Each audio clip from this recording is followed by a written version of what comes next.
Welcome to the Reclaim Leader podcast. I'm Jason Tucker. And I'm Jesse Skiffington. We're two pastors in the trenches who are passionate about church health for greater gospel impact. We share the ups and downs of ministry, strategies that worked for us, and some that didn't. Best practices and practical tools for church leadership. The goal, to help all of our churches flourish. Let's get started. See another sunrise, sing a little song. Welcome, everyone, to the Reclaim Leader podcast for the 400th time. This is our big 400th episode. It's a big milestone in podcasting, and I'm certain neither of us thought we would get to, I don't even know what I thought, but I didn't think we'd get to 400 episodes. Man, it has been, what an awesome ride this podcast has been, Jesse. Absolutely, Jason. It's been fun to talk shop with each other, have so many awesome guests on with so much wisdom, so much experience to offer all of us who are just trying to lead the church in the local church in the trenches and do all that stuff. And so we've been talking about that for 400. Well, this will be our 400th time. So 399 times before we've talked about, how do we do this well? And it's been a fun conversation, Jason. And I'm really grateful to you. Thanks for getting the ball rolling on this all those years ago and for all the great conversations we've had along the way.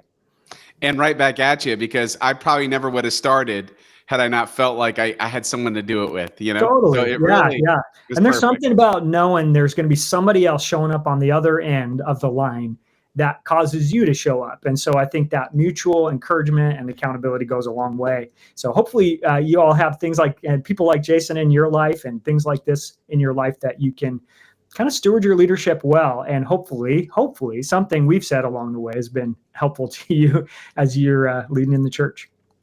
Well, I am excited to get to our guest today because we had this amazing conversation. We knew we teed up a good one for the 400th episode, and that's Michael Graham, who's the co-author of the Great DeChurching. We'll talk more with him. Man, it was so great talking to him. But first, I want to thank our listeners. It's been awesome. It's been awesome hearing from you and working with you and feeling like we're kind of in this together over the years. And as a thank you, we're going to do a couple of things. One is, you knew this was coming. We're going to give you some Starbucks. Yeah. We've got some funny stories over the years of people who used the Starbucks card and either accidentally bought like salad or food or I think it was one of my staff members. It was Allie Colony, and I'm going to call her out right here in public. Our preschool director, she came on. She did such a good job, but then she had a salad on us instead of a salad on us. It was great. Yeah. But listen, we're not policing it. No. But this is for our newsletter subscribers. You hear from us about every week or every other week. And it's a thank you to you for really being a little bit more engaged in this journey. But maybe you're a new listener and you're like, what are you talking about? I didn't know there's a thing to subscribe to. If you just go to our website and hit newsletter, you could subscribe there. You'll be eligible. You could do that today and you will still be eligible to get the Starbucks. So what happens is I send an image of a digital Starbucks card and you guys use it up, go buy a drink and until it's gone. So we're going to do that. That's a big thank you that we love to do. And again, thank you for all of our subscribers. And then Jesse and I would like to do something a little more for this 400th celebration. And that is, we want to give back to you some of our training and expertise. We want to give you some free coaching. So this is how it's going to work. You can get a free 30-minute coaching session with Jesse or I this summer. And this is how you can find out more about it. So a couple of things, a couple of ways to do it. If you follow the Reclaim Leader on Instagram, you can follow us and then send us a DM that says coaching. Or you can like our Facebook page and message us coaching. Or if you are already a subscriber, just respond to one of our newsletter emails and say coaching. And we will try to figure out how to make it happen. This is usually, generally coaching goes for about $100 an hour or $50 a half hour, but we want to give away some coaching and there are no strings attached. It's okay, perfectly okay if it's a one-off and it's just you take advantage of the opportunity. That's totally fine. But reach out to us and let us know. We're going to keep this open for a couple of weeks. We'll mention it as we go, but just thought it'd be nice to give that opportunity back to all of you because we really do thank you for listening. Yeah, it's so much fun to get to talk shop, and sometimes just having someone to bounce your ideas off is so helpful. And so we're here to help if we can. And yeah, glad that you threw that out there for everybody, Jason. Yeah, absolutely. And then I just wanted to thank, I was trying to think, what's kind of one of my favorite reviews that we got on the podcast. Again, that's how people find us. And we want to encourage you that if this has been helpful to you, to share it with your colleagues, and hopefully they'll find it helpful as well. But every once in a while, we like to read some of the reviews that we get. This was my favorite one from last year, and I'm pretty sure I know who did it. So yeah, you know who you are. Thank you for this review. But the title is maybe a little over the top, but I really appreciate it. It's the best podcast for church revitalization. I love it. It says, Jason and Jesse are so dialed into the challenges facing Presbyterian, Methodist, Lutheran, Episcopal, and other church leaders seeking to bring transformation to traditional denominations. There are many wonderful podcasts and gurus on church growth, but Jesse and Jason have made a quote-unquote tailored suit that perfectly addresses the wacky world of change facing most American churches. They are on the front lines as pastors of churches who are extreme statistical outliers, centuries-old denominational churches that are growing. So thank you so much for that. That was a wonderful review, and thanks for sharing that. So again, everyone, thank you so much. Now, as we get ready to jump into this episode, you're going to want to take some notes, but we're going to have some links available on our show notes, which you'll hear Michael mention some of these resources as we go, and you could always look them up yourself, but we're going to have them in the show notes. If you just go to reclaimleader.com/show notes, they'll be right there for you, so you can easily find the links. But man, what a great conversation we had with him, right? Absolutely. Yeah. You want to be inspired, encouraged, and challenged with a sense of urgency. This is the conversation for you, and the book that you should pick up if you don't have it already and dive into. Yeah. All right, everyone. So here it is, our conversation with Michael Graham. Well, we are so excited to welcome Michael Graham to the podcast. He is the program director for the Keller Center. He is the executive producer and writer of As in Heaven and co-author of the Great DeChurching. And I'll just say this, if you have not bought the Great DeChurching, you need to. It is an incredible resource. It examines the largest and fastest religious shift in American history. Approximately 40 million Americans leaving the church in recent decades. But bad as it is, it presents an opportunity for church renewal and authentic faith expression. So I am so excited to welcome to the podcast, Michael Graham. Welcome. It's good to be here with you guys.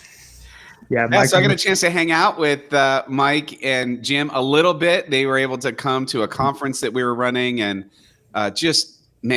we had people, they're still talking about the talks that you gave at that conference and how helpful and insightful, because I think what you've done, certainly in the Great DeChurching, but even as you unpack it for people, you're putting words to what people have been seeing and putting explanation as to, okay, all right, that makes sense. And now what am I going to do about it? Yeah. So Jesse, I know that you had a couple of questions. Yeah, let's jump in and kind of let's go back to the beginning, to the genesis of all of this. How did you guys decide on this, and what was kind of the impetus to get the project going? Yeah, so we never intended to write a book. Jim and I had this podcast called As in Heaven, and we were both pastors at the same local church, Orlando Grace Church in Orlando, Florida. And we had come across some data in the 2017, 2018 era that kind of from Barna that had shown that in our metro area, 42% of our city had dechurched. And we were like, that's really interesting.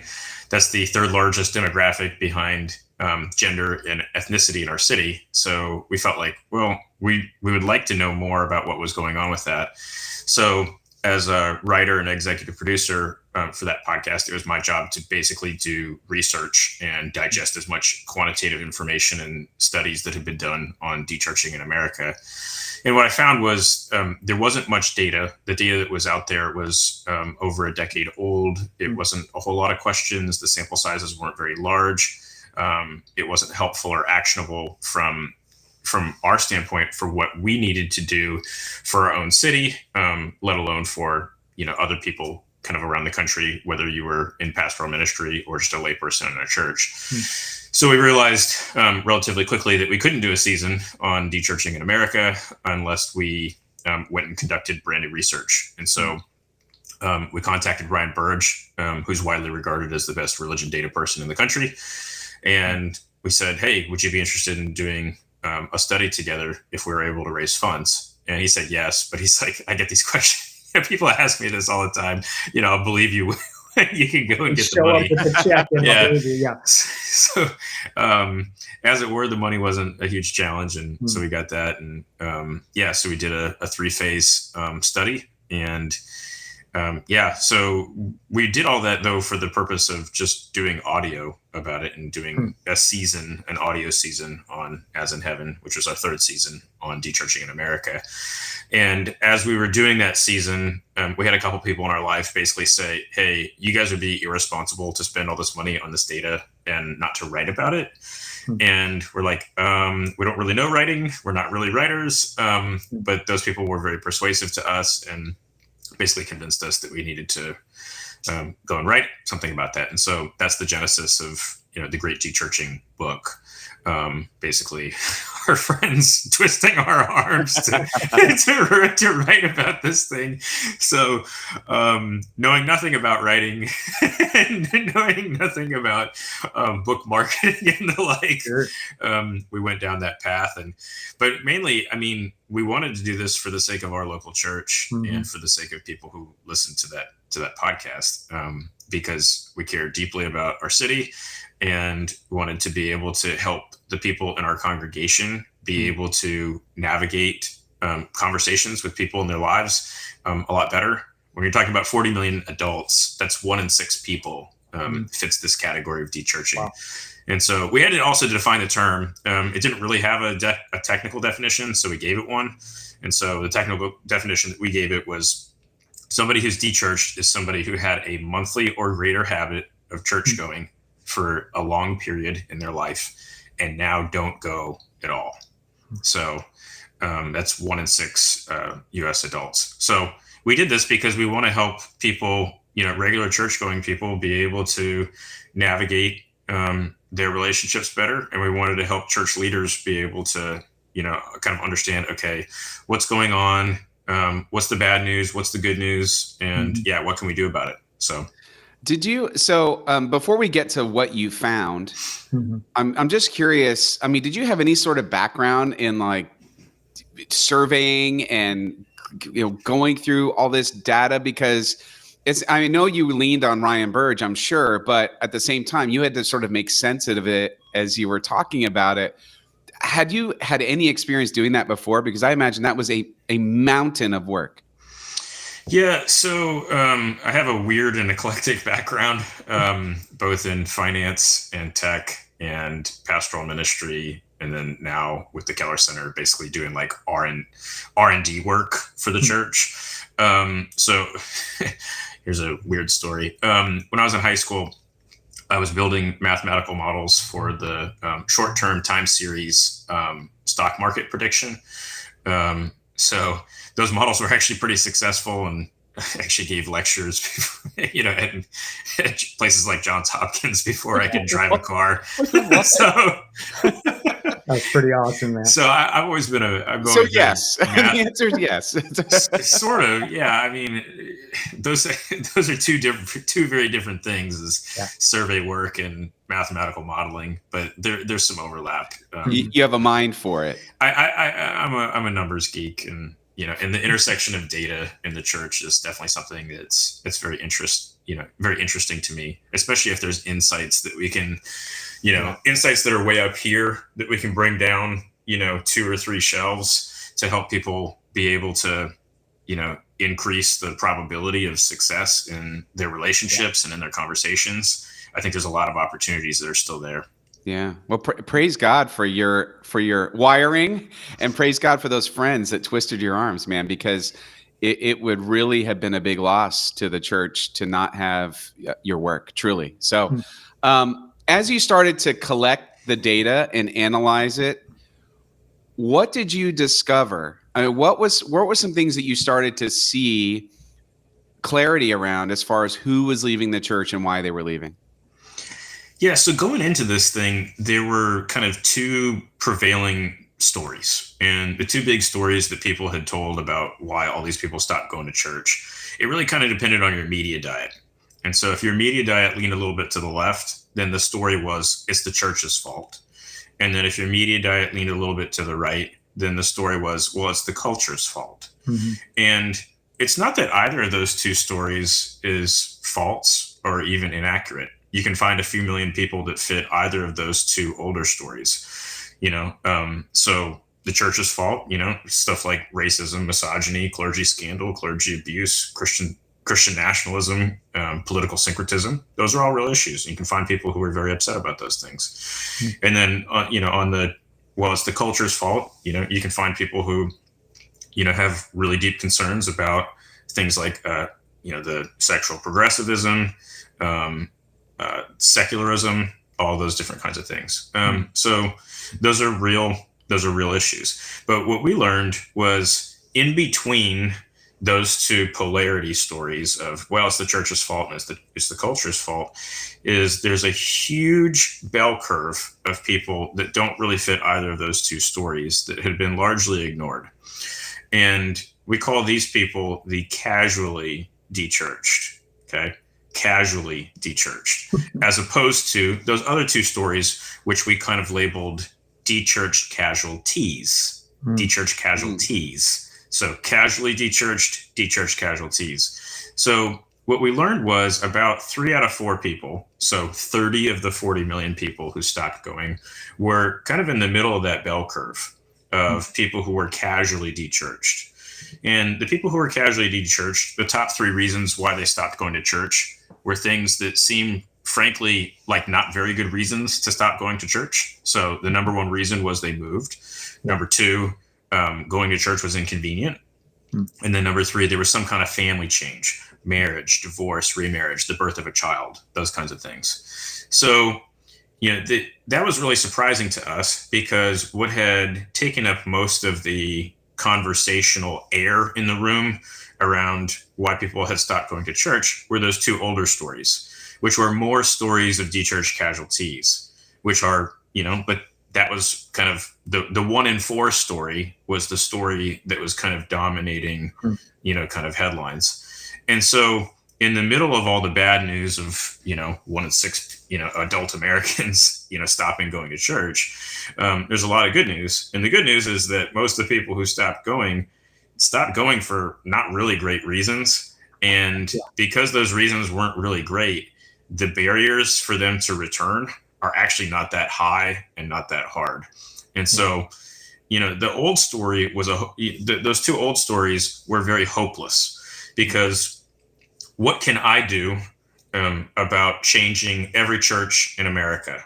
Well, if it's the church's fault of why people stop going, I have no agency, I have no power, I have no authority to do anything about that old story. Mm-hmm. And then if it's the culture's fault, well, I have no agency, no power, no authority to change secular progressivism, all the sexual confusion and chaos. I have no power or authority over any of those things. Mm-hmm. But the good news is that for the 30 million people who are casually dechurched, most of those people are really just looking for 2 things in terms of their willingness to return to a local church. And the 2 things they're really looking for is they're just looking for a healthy local church that has good relationships. Wow. And it's like, well, I have almost total agency over those kinds of things, because we can build healthy local churches, and we can, in our process of sanctification,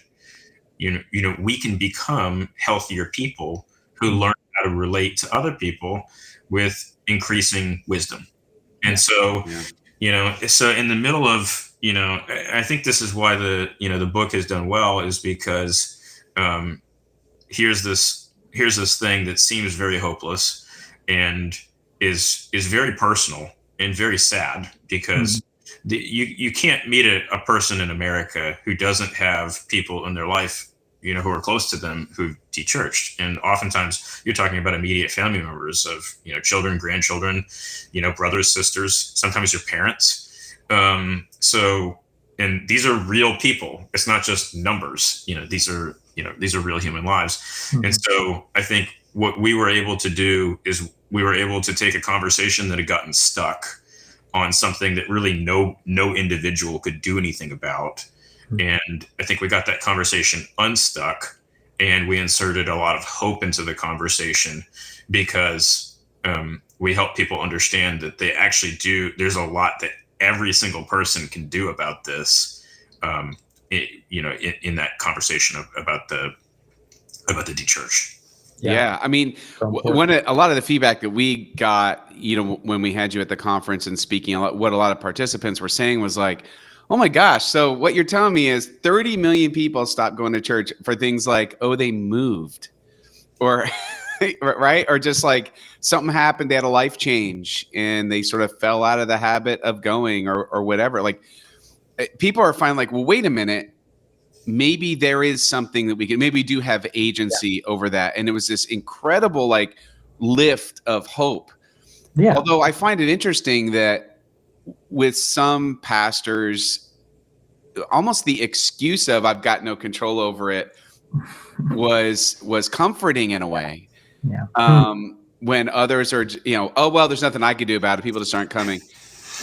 But also I would say for the others who feel like, man, I feel so hopeless. I feel like now there's hope. I can do something about this. We can have a healthy church and we can have good, positive relationships. I remember when I read the book and I read that number one reason that people moved, I was just like, wow, that is not what I thought. That is not what I was expecting. And praise God that it's not what I was expecting. What were some of those things that you started to see were things that reasons people would consider coming back? Like whether they were hurt, maybe whether they were casualties or casual de-churchers, what are some kind of practical examples of issues that could be overcome?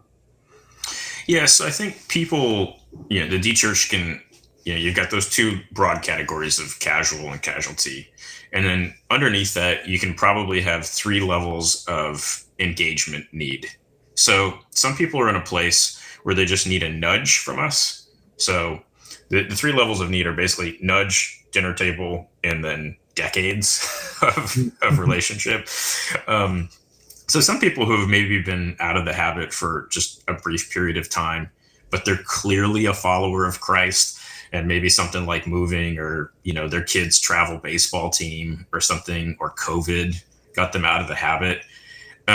Here's where like you're talking to somebody who just needs a nudge. And so you're talking to them, maybe you're having, a conversation on the sports sideline or, on the cul-de-sac at the end of the day. But you're having conversation. You're like, hey, Tom, it sounds like you're a person. Are you a person of faith? And they're like, yeah, I am. Yeah. And, I used to go to, such and such church, for a long time. And you just say, yeah, do you still go there? And then they say, the moment that you hear the, is the moment that, I'm talking to somebody who they just need a nudge. Yeah. This is somebody where the Holy Spirit, clearly they're regenerate. The Holy Spirit resides inside them. They know that going to church is good and healthy for them. So that person, the moment you hear the, is just like, hey, well, what stops you from, going back to such and such church, and, just encourage them to that end. And if they're not going to go back there, then invite them to, into your local church with you. Like, hey, would you want to come to church with me this Sunday? And maybe we can go grab lunch at such and such place, your favorite such and such place, after church. That's the nudge. The second level is, somebody who maybe has had a little bit of friction with with the church in their story. Maybe not huge amounts of friction. Maybe it's not really clear whether they're in the casual or casualty, kind of category. Maybe they're a little bit of column A, a little bit of column B. But that person, they're they might not be ready for the front door of the church, but maybe they're ready for the side door. Mm-hmm. And that side door probably looks like something like hospitality on your end. And then it could be the metaphorical dinner, your metaphorical dinner table, or it could be like your literally your dinner table of like, hey, Joe and Susie, like, we'd love to have you guys over, come over for dinner with us. And mm-hmm. we'd love to just get to know you better. What's some of your favorites, let us cook you your favorite meal. And so I think for some people, they just need to have access to the side door of the church ideally through multiple different family units that are in probably the same local church, but not doing something where it's an actual institutional church activity. Let those things be informal. Mm-hmm. And then the third level of need is basically people who they're definitely in that second category of casualties. They left the church highly intentionally with big friction, huge pain, huge mm-hmm. hurts. For those people, you just need to stay in their lives, and you just need to keep, continue praying for the Lord to work and for the Holy Spirit to move on them. You need to be consistent in their lives. And I think for people like that, I think one of the easiest places to go in terms of, moving towards them in spiritual conversation is really on the element of prayer. Hey, Martha, like, I'm a praying person, and I'm burdened by some of the things that are going on in your life. Like, what would be some of the top ways that that I could pray for you, right now. And, sometimes people are willing to have you pray over them, and then sometimes they're not, but, that's something you can always ask permission for, and those kinds of things. But, I think it's important, to be able to just kind of, and this is why, it's good to just kind of pick up the Great DeChurching book, and we kind of help people parse out, like, okay, how do I know, when it's somebody who's, just needs a nudge versus dinner table versus just, years and decades of, faithful, consistent, and gentle, relating. So yeah, those would be the kind of the big categories, kind of made really simple in terms of how we think about the people that we're interacting with. Yeah, it's super helpful because it is empowering. You're actually helping us go, okay, there's something we can do here to meet someone where they are. And if we can understand where they are, then we're set up for maybe more success in reaching out to them. And, sometimes the story that I write in my own head as a pastor is I said something, I did something, we did something, and this caused someone to go away. And what I hear you saying more than anything, I think maybe during the conference, one of you used the phrase for mundane reasons, casual reasons, but the mundane reasons, it may just be you bump into the grocery store, into them at the grocery store, and you say, hey, I haven't seen you in a while. Love to see you again. And then Jason, when you and I have had that happen, almost every time we see them in church that Sunday. That's right. It needs that little bump into that little bit of encouragement. And I think that's where the nudge level is where I think all of our people could be really set up for success. And then thinking about those other two layers purposefully, I think is incredibly important too. So noticing those things and equipping people. And then I was kind of curious on kind of thinking trends for people that are coming up. Are we noticing any of I don't know, as you're looking at stats and things, are people coming back to church? Are the younger generations stepping in? Are you guys noticing anything on those fronts?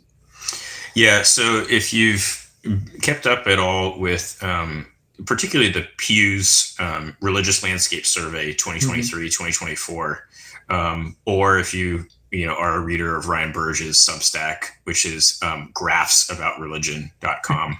And you can subscribe for free. Graphsaboutreligion.com is definitely worth reading. He puts out a piece every Monday and every Tuesday, or every Mondays and Thursdays. They're always worth reading. But basically, if you've been following any of that, you'll know that the percentage of people who are nuns, NONES. So nuns breaks down into three subcategories. This is atheists, agnostics, and people who check nothing in particular, so atheists, agnostics, and nothing in particular, has leveled off at 30% of the population. Mm-hmm. So there's been this had been the fastest growing religious subset in the country as a category, and so, but in the last 3 years or so, there's been no meaningful growth in that group, the nuns, and then conversely to that, on the positive side of things, the percentage of people who self-identify as Christian had been in decline for well over 30 years. And that has leveled off also. There's been no meaningful decline in people who self-identify as Christian in the country in the last 3 years.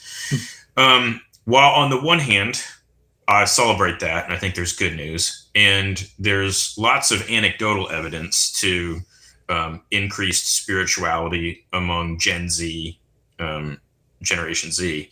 You can look at things like the Asbury revivals, the way that those revivals kind of spilled out over onto other college campuses. You can read the Quiet Revival report from the UK. Obviously, that's not the United States, and we've yet to see those same things occur in the United States. But and then anecdotally, it does seem like young men are. Well, we do know that young men are now attending church at a rate that's higher than young women. That's something that's brand new and has never occurred in the 70 years that we've been tracking religious data. So those are new trends, and those are encouraging things. What I would say is that these trends will be temporary, because it really is, apart from there being revival or widespread religious renewal in the country, which is certainly possible, and we should all be praying to that end. Even if you aren't a person of faith, you should want that for the country, because it is in the best interest of the country for a number of reasons. That's another conversation for another time. But this trend will not continue, and the nuns will continue to grow. The reason is simple. It's just generational replacement. So the rate of religious adherence and religious attendance among the silent generation and the baby boomers is just vastly higher than Generation Z or Generation Alpha. And so as people age, they pass, and as young people grow, they grow from children to adults. And it's just, you're going to have, 2 generations that are passing and 2 generations that are rising up. And there's big differences between their religious self-identification and religious attendance. And so the trends will continue to get worse over time, again, apart from revival or religious renewal across the country. Yeah. And I would say, even like anecdotally, I'm definitely seeing a hunger for Jesus with younger generations in a way that I hadn't seen in a long time, and especially including the fact that I was a youth pastor during the time when the millennials were coming up through youth group, and then after they went to youth group, they never came back to church, and I must have officiated 7 or 8 weddings in a couple of years because they didn't have their own pastor, and I was the only pastor they had a relationship with, which was terribly sad. However, what we're seeing now is, again, anecdotally, a lot of those millennials, they are now the parents of the young families, have returned or started coming to church. And we're definitely seeing young adults showing a lot of interest in connecting in community with around church things. But you're right, it's sort of a numbers game. But here's the thing that I pull from that is, I know the trend will continue to change, but it also feels like we can't miss a minute. There's an opportunity right now. And I think churches are really big, are not great at pivoting real fast. But it's like, man, now is the time. It feels like all the ingredients are there for a revival. So we don't have any time to lose. I feel like this is the most exciting time to be in ministry because of the opportunity. But I'm also feeling the stress of What are you waiting for? Like, that rainy day fund, it's raining. Like, let's get out. Now's the time to take a swing. You're going to miss 100% of the shots you don't take. So I feel like, and in a lot of ways, the research that you have done and the data that you give us is fuel for the sense of urgency for the spiritual moment. Yeah. And it's been great. Yeah, it has been. I would say that would be my best takeaway from the work. I mean, other than the fantastic understanding of what's happening, is a sense of urgency about how can we reach out to these people that have just mostly the casual folks, and how do we bring them back in and then be faithful with those that have been hurt by it in their church experience. But I felt a sense of urgency and kind of excitement, frankly, to get going on this. So just really grateful for what you guys have put together and helped us think about. Well, it's an extremely, extremely exciting time to be alive and to be a Christian, because I firmly believe that the fields are white for and ripe for the harvest. And there's a lot of reasons why I think that's the case. I mean, I think it's, for one, it's supported in the data. Over half the people who stop going to church are willing to return right now. So, I mean, that's extremely encouraging.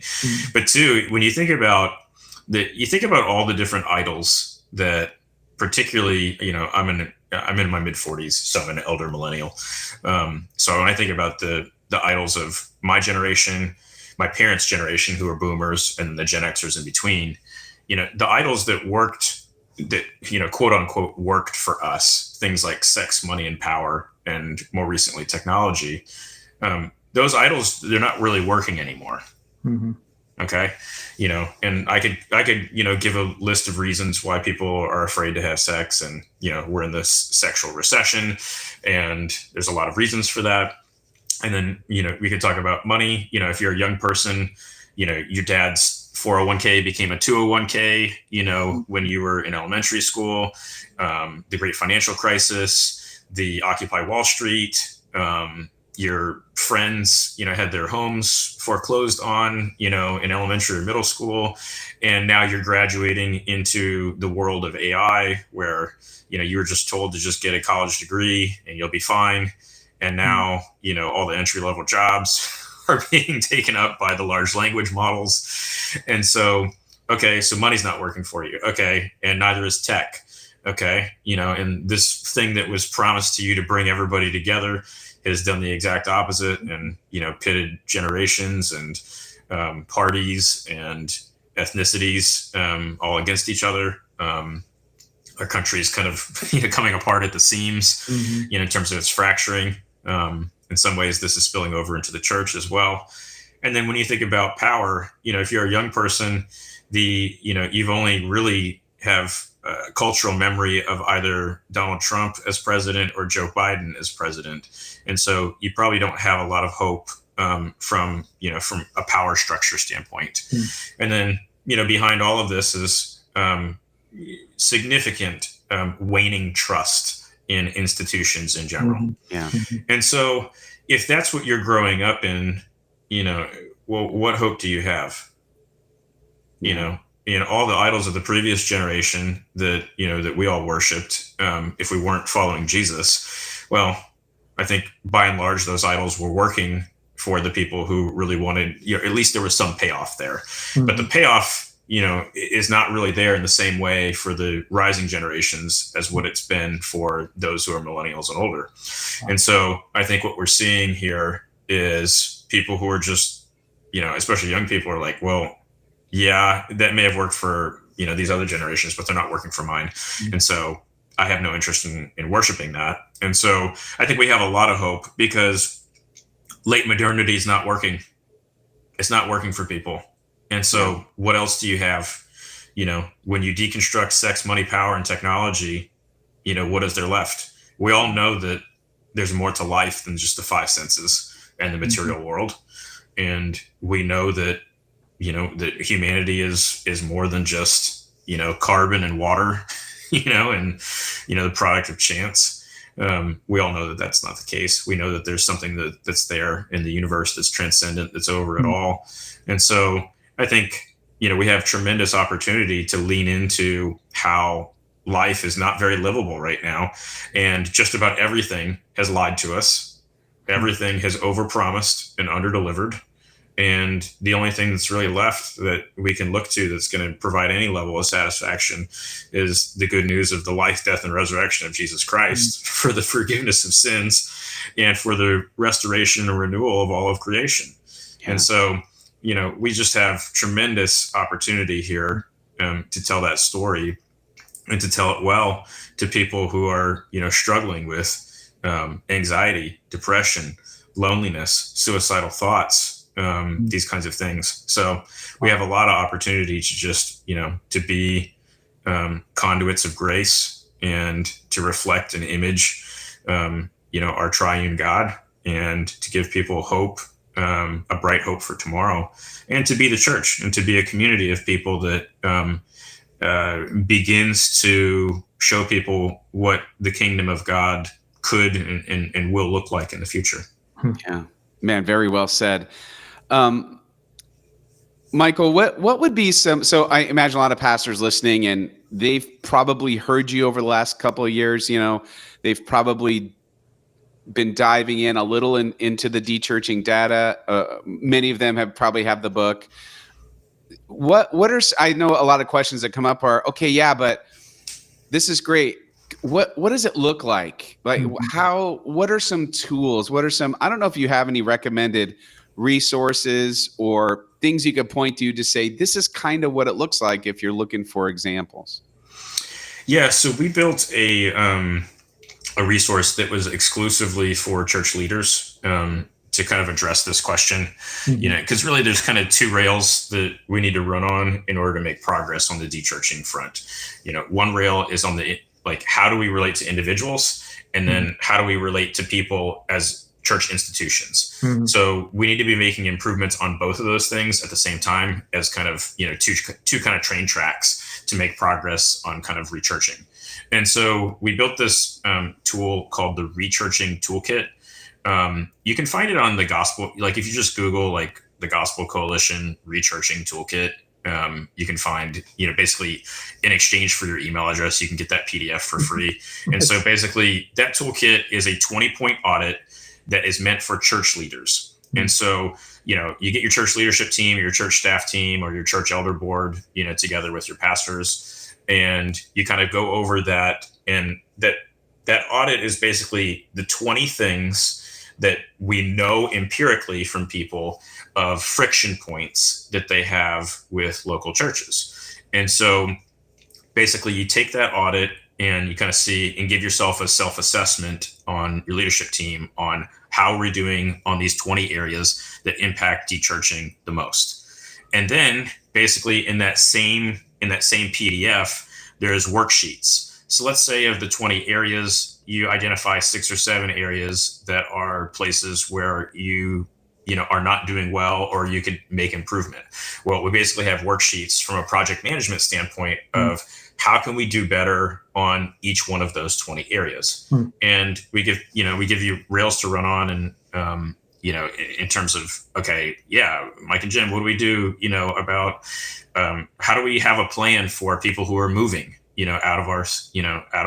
from our community to another community. Okay. Well, we give you step-by-step of some things that you can do to have systems and processes for helping stay with people and help them, remain their pastors, remain their elders, remain their shepherds until they find a healthy local church in their new community. And you can help those people do that, in those things. So that's just one example of 19 other areas where we can help make healthier local churches so that people have not just a good relationship with us interpersonally, but they have a good relationship with the church institutionally. Yeah. And so that's why we recreated that Rechurching Toolkit. Plus my DMs are open, everywhere you can, if you can't find it or whatever, you can just, I'm on Twitter at MSG Writes, WRITES, MSG WRITES, MSG Writes. You can hit me up on Twitter or whatever if you can't find anything. I'll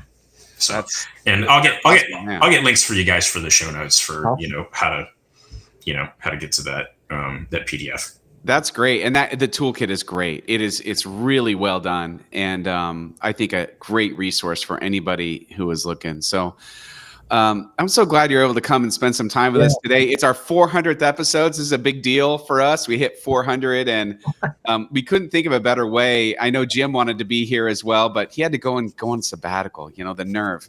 But it is so great that you're able to take the time with us, Michael. And anything you kind of want to put out there as a last word for our pastors and church leaders who are listening?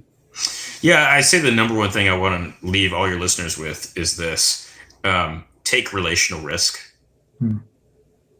Take relational risk. The thing that we learned through this data is that if you have a spiritual conversation with somebody, it's not going to end the relationship, for almost everybody that you talk to. And look, if it's going to end the relationship, you already know, whether that's going to be the case. If you have any level of paying attention, in the conversation.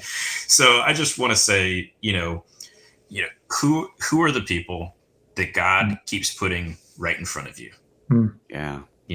Who are the people that God keeps putting right in front of you? And maybe that person is somebody who needs a nudge. Maybe they need your dinner table. Maybe they just need you to be in their life, for years and decades.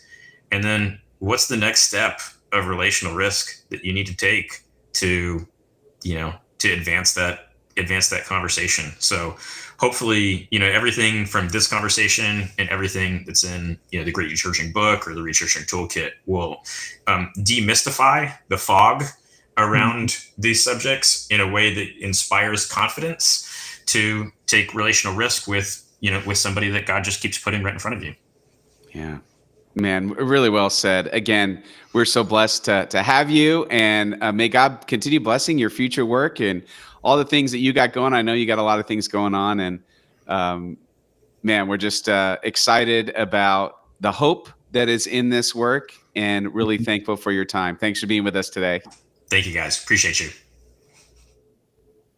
Man, Jason, so good today. So grateful for Michael and bringing all of that to the table for us to think about, wrestle with. And I got to say, I'm grateful for that work that they put in and diving in and doing all the analysis of the data to get it from really big picture to actionable on the ground. And, whenever we have something we can do about a problem or a challenge, that's empowering. I think it's when it stays in that theoretical land, it feels scary. So for me, I'm just glad after 400 episodes, man, we still got things to learn, got new things to look at, and to bring our leadership teams into those conversations and think about how do we create healthy, flourishing churches in these times? How do we meet this moment and what God wants to do? So I was challenged and encouraged again, and really want to dive more again. I mean, I already looked at this, the DeChurching toolkit, but wanted to really look at that and go, you know what, is this something our leadership team needs to walk through and explore? So that was kind of my takeaway going, I need to circle back to that and really drill down a little bit more. Yeah, I was thinking about, and I said, even during the interview, I said, all of the data and the work that's got into this really becomes like rocket fuel for the vision. Totally. Because it helps others in your church understand that these are vetted ideas. This isn't just I dreamt up one day that we need to reach Gen Z or something. It's like it's all in there. It's supported by data, and it's been vetted. And I think honestly, it's material like this that helps churches to say, okay, well, it sounds like that's a thing we need to be paying attention to, and let's go. Yeah. So I find it to be your vision's best friend is having really good and clear data around the problem, because you can't address what you can't acknowledge. Right. Well, and there's a big difference between an anecdotal experience or a one-off and then the numbers. And you got to kind of hold both, I think. But I think what we heard today is here's a statistically significant learning that we have that is a great tool for us to use as we go forward. And we don't have to just rely on our anecdotal experience of, that nudge kind of conversation that we've all experienced and gone, I just kind of bumped into somebody and then they showed back up at church after a conversation. Well, now we have the numbers to back up why that's the case and why we can lean into that. So I'm just grateful for all that good work and someone willing to parse it all out for us and tell us the implications as well. Well, and thank you again to Michael Graham. And I'm equally, maybe even more excited about what they're working on now, which, we'll get talked about, I'm sure, soon enough. But some of the data and data points that they're working on is just, I really appreciate their work. It's so helpful. It's about getting clarity on who you're trying to reach. Absolutely. Yeah. Such good stuff. Well, thanks so much, everyone. That's a wrap for episode 400. And we keep going because it's like you never quite arrive, and there's plenty to keep working on. And always more challenges to tackle. Always more to learn. Brothers and sisters, you will continue to work on this with us. And as we say every time, ministry is hard. It is so much better when we do it together. Take care, everybody.